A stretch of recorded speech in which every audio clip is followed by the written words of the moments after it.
Jule, Assalamu alaikum, Namaste, and very, very good morning to everybody. Thank you very much for having me, for inviting me on this, August, TED Talk.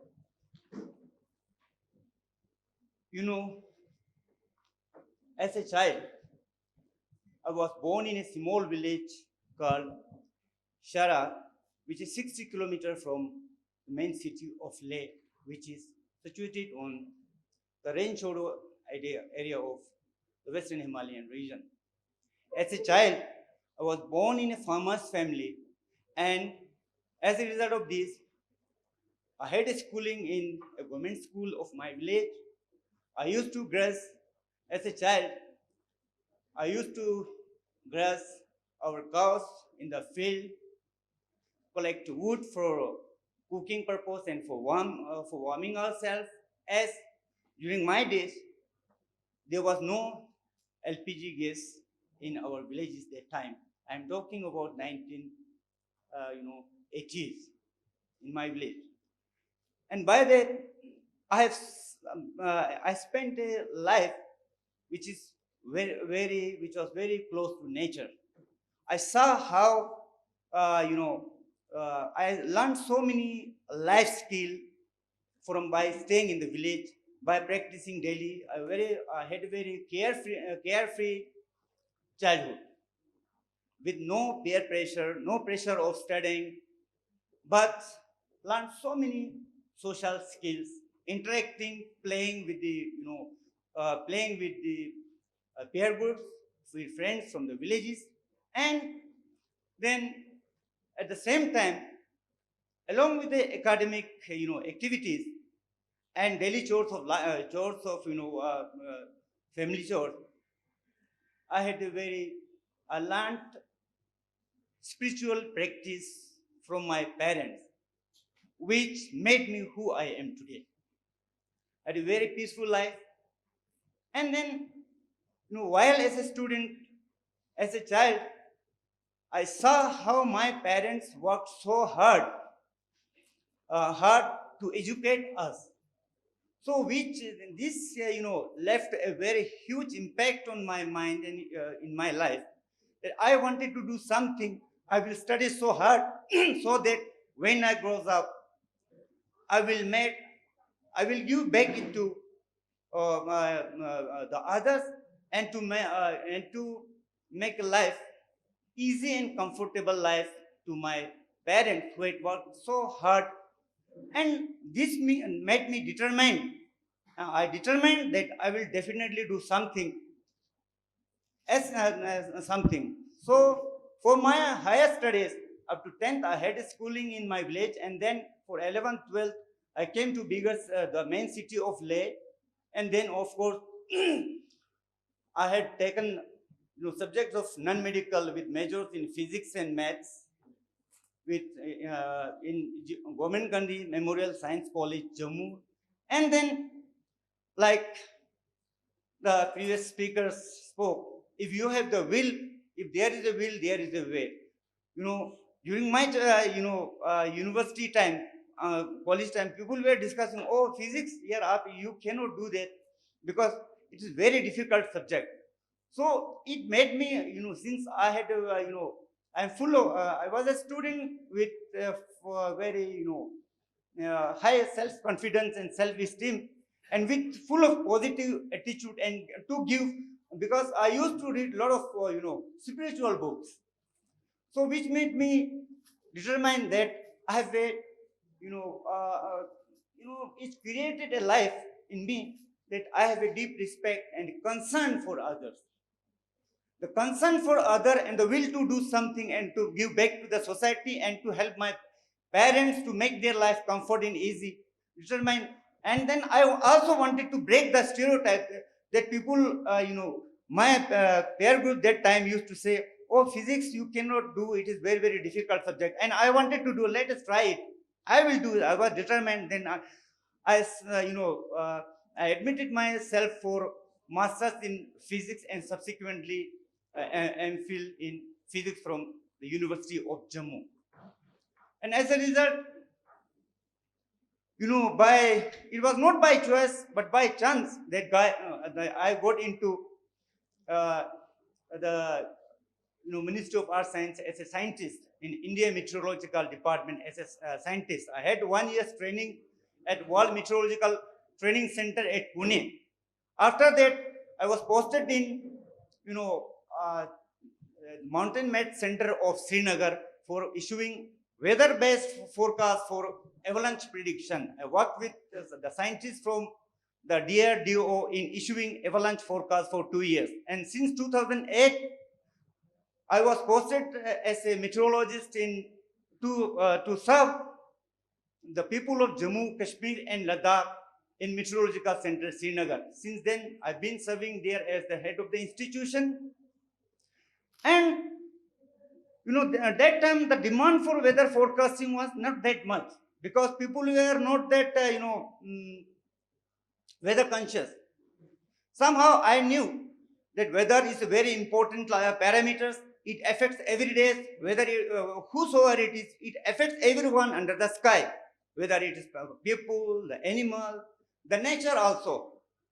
So I popularized the weather forecasting by I took the weather forecasting, the information, weather information from the laboratory, from our department to the public for saving.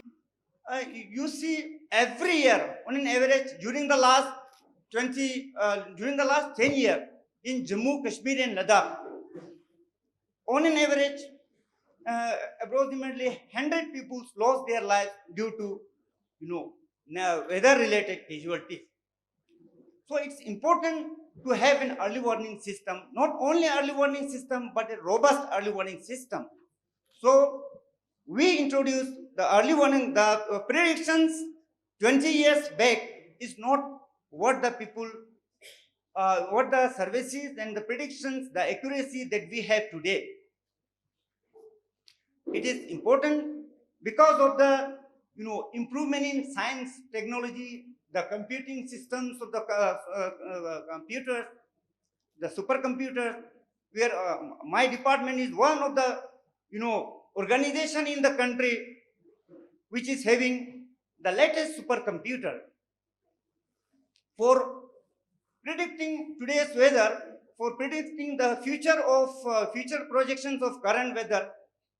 We gather so many data from various parts of the globe and various parts of the nation. These data are then put into supercomputer, the calculated millions or billions of these parameters are computed by use of supercomputer. These are then processes, and after processing, we find it in the form of graphical infographs.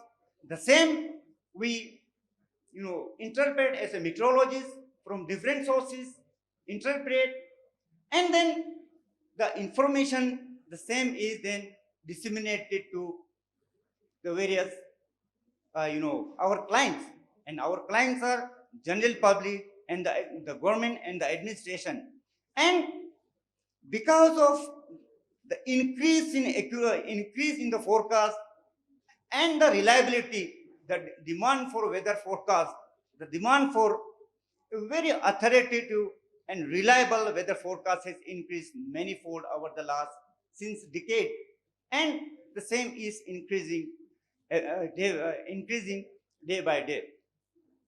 We tried our best, and I am happy to tell you that our last few years we've come a long way. Many precious lives has been lost. The sad part is that sometimes the good news are not coming in the media. The media, you will rarely find the media will say, okay, there is significant jump, significant increase in forecast. But on the other hand, people do realize that it is important, and I'm happy to tell you that as a result of reliable weather forecast, so many people, so many amateur weather forecasters has come up not only in Kashmir but across our nation. Even in Kashmir, I'm happy to tell you that there are so many, amateur weather forecasters that have come up, and they come up because there are not only, it is not only about weather forecaster. When you go forecast, when your accuracy comes, people do look after you, and it also increases one's self-esteem, because then the people of the mohalla, the people of the region, the people of the local villages, they will see, go and ask. And if you blend it with a human touch, अगर आप इसको थोड़ा human touch के साथ, प्यार मोहब्बत के साथ थोड़ा blend करके, if you project and then sell your product, definitely there are buyers. And this makes what, this makes our forecast popularity. And for career opportunities in weather forecasting is concerned, actually weather forecasting is all about atmospheric sciences. And meteorology, as you know, is a blend of multi-disciplinary subject. It involves the environment, it involves the physics, the mathematical equations which govern the laws of the nature, and also it consists of our other subjects like geography and human behavior, anthropology. So it's a very fascinating subject, and I think there are, if you wanted to see, there are not only, limited to physics or maths. There are other job opportunities within atmospheric sciences. You can go to IIT. You can. There are many universities in India and even abroad which offers courses in atmospheric sciences. If you are interested, once you get into, if people are research oriented, then I strongly suggest you search, you follow the weather, models.